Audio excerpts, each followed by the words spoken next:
Segundo bloque de 100% salud. En el bloque anterior hablábamos de contaminación física y química y nos quedaba la explicación de la contaminación biológica. Así que escuchamos la explicación que tiene Silvia Nieri para contarnos. Dentro de los contaminantes biológicos tenemos que hacer separarlos en dos grandes grupos. Por un lado tenemos los contaminantes macrobiológicos, que son los que se ven a simple vista, como las moscas, las cucarachas, ratas o algún tipo de parásito externo que puedan tener un animalito que tenemos en casa, como un perro o un gato. Esos son contaminantes macrobiológicos y que de hecho debemos tratar de minimizar o de que directamente no existan dentro de una cocina, aplicando diferentes tipos de barreras para poder controlarlo, ¿no? ¿Qué pasa? Este tipo de contaminantes macrobiológicos llevan o trasladan en sus patas, en los pelos, en la saliva, otro tipo de contaminantes que son los microbiológicos. Los contaminantes microbiológicos son microorganismos que abarcan el grupo de hongos, de parásitos, de virus o de bacterias.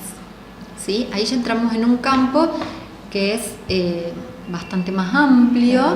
Estos tipos de contaminantes microbiológicos son microorganismos que no son visibles al ojo humano, están presentes absolutamente en todas partes, están en el agua, están en el aire. Siempre charlamos con la gente que cuando en un trozo de queso o en un pan nosotros vemos esas pequeñas colonias de color verde o de color negro, o en el burlete de la heladera podemos ver los honguitos que se desarrollan. Esa es una forma concreta de que la gente pueda darse cuenta de que realmente están conviviendo con nosotros, pero directamente hay que desecharlo el alimento.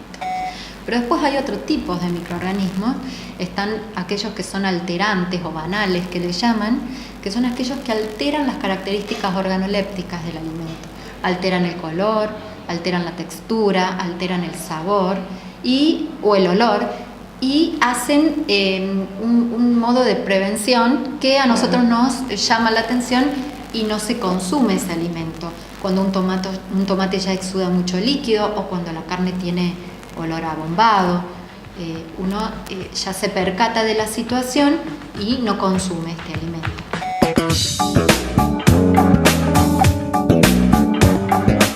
Ellos se desarrollan en una temperatura óptima que va desde los 5 grados hasta los 65 grados de temperatura. La óptima en sí son los 37 grados centígrados, que es aproximadamente la temperatura corporal o la temperatura ambiente.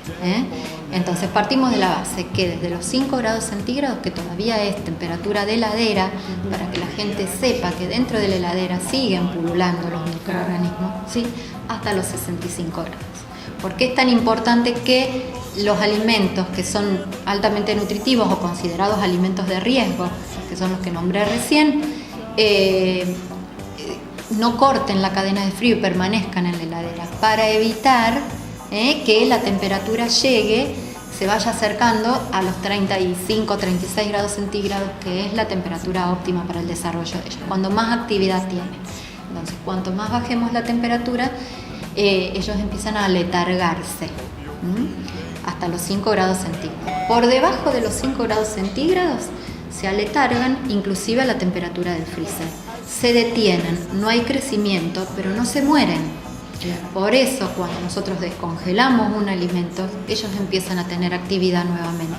De ahí está la insistencia por parte nuestra en que un alimento no debe descongelarse a temperatura ambiente, sino que tienen que bajarlo dentro de la misma heladera para que el descongelamiento sea lento, pero siempre recibiendo frío, ¿sí? Y de esta manera tratar de minimizar o reducir esta reproducción, que va a existir de todas maneras, pero mucho más lenta y en menor cantidad que si lo dejamos sobre una mesada y a una temperatura óptima como tenemos ahora, por ejemplo, en pleno verano.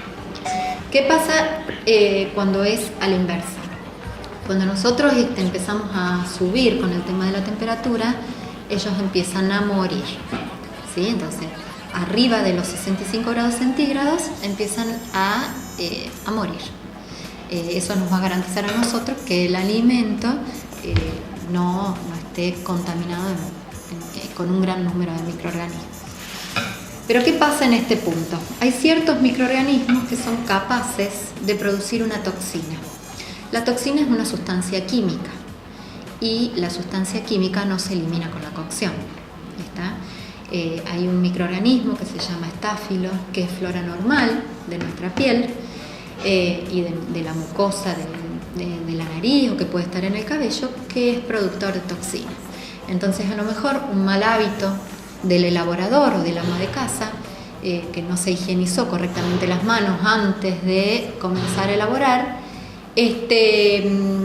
puede llevar este microorganismo directamente al alimento, y si después les damos el tiempo necesario como para que se reproduzcan, vamos a tener en este alimento un gran número de microorganismos, pero también vamos a tener la toxina que ellos liberan cuando se reproducen.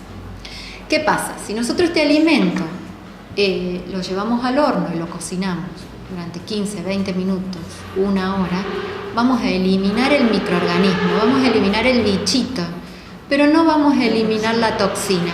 Entonces quizás después vamos a sufrir algún tipo de intoxicación. De ahí viene la palabra intoxicación. Cuando el médico nos dice, hoy estamos con una infección alimentaria o estamos con una intoxicación alimentaria. Son dos palabras muy diferentes que la gente tiene que dividir.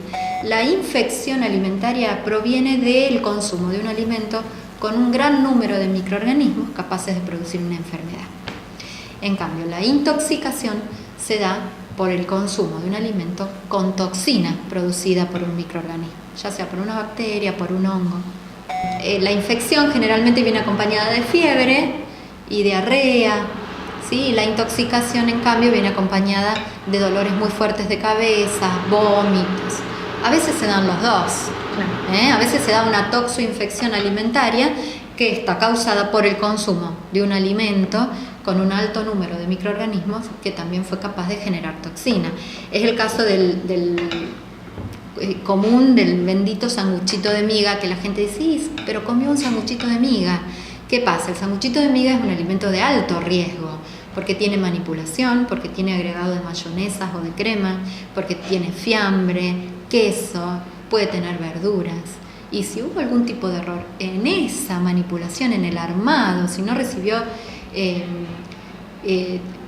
todos los cuidados necesarios y el frío necesario, ese alimento no tiene una barrera posterior y posiblemente nos vaya a enfermar si se realizaron mal las cosas. Este tema es muy interesante y muy rico y nos queda mucho más material para compartir con ustedes en las próximas ediciones de 100% Salud. Ya volvemos.